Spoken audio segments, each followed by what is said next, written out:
Hi friends, welcome to Karthik Telugu news. ఇవాళ పెన్షన్ల గురించి మరొక ఇంపార్టెంట్ అప్డేట్ న్యూస్ అయితే రావడం జరిగింది. దీని గురించి మరిన్ని విషయాలు ఈ వీడియోలో తెలుసుకుందాం.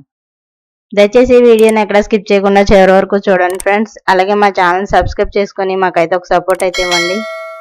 వివరాల్లోకి వెళ్ళినట్లయితే, గ్రామ వార్డు సచివాలయ సిబ్బంది పింఛన్ పంపిణీ చేసే సమయంలో లబ్ధిదారు ఇంటి వద్ద లేకపోయినా, ఏదైనా కారణం వల్ల ఆ నెల పెన్షన్ తీసుకోకపోయినా అలాంటి లబ్ధిదారు సెల్ ఫోన్ కు సమాచారం అందించాలని సెర్ప్ అధికారులు నిర్ణయించారు. ఇందుకు గాను లబ్ధిదారు లేదా వారి కుటుంబ సభ్యుల సెల్ ఫోన్ నెంబర్ను సేకరించనున్నారు. ప్రతి నెల 1 లేదా 2 తేదీల్లో గ్రామ వార్డు సచివాలయ సిబ్బంది ద్వారా ఇంటింటికి ప్రభుత్వం పింఛన్లను పంపిణీ చేయిస్తుంది. ఇక పింఛన్ పంపిణీకి సిబ్బంది వెళ్లినప్పుడు కొన్ని సందర్భాల్లో లబ్ధిదారు ఇంటి వద్ద అందుబాటులో ఉండటం లేదు. ఇలాంటి వారికి మరో వెసులుబాటు కల్పించింది. 1వ తేదీన లబ్ధిదారు అందుబాటులో లేకపోతే మరుసటి నెల వరకు వారు ఆగకుండా 2వ తేదీ మధ్యాహ్నం 2 నుంచి 5 గంటల మధ్య సచివాలయానికి వెళ్లి తీసుకునే అవకాశం ఇచ్చింది. సో ఫ్రెండ్స్, ఇది update news. Thank you friends. Thanks for watching this video.